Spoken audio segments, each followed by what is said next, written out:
कही baby baby काट लेला उठावा तू बुझ के जलेबी देहिया से सट जाला कही बेबी बेबी काट लेला उठावा तू बुझ के जलेबी होता है परेशानी राजा जानी हो तो ढंग से तनी दूर रह तू अलग से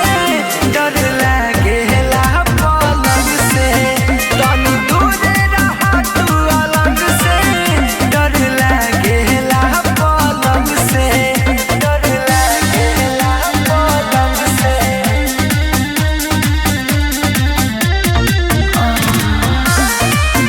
डर लागेला रोजे एक काम कर पियबू नदान हो नान्हे बाबू मोर हमार भैनी न सयान हो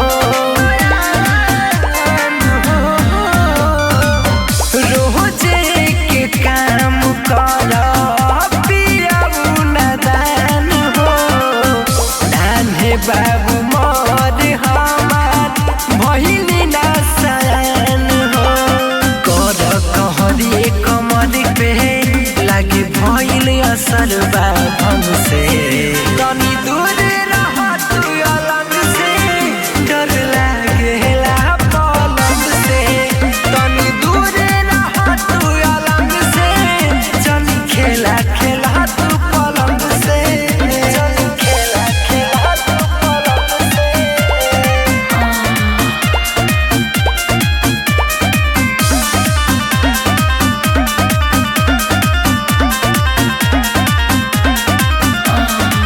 सत्यम राजा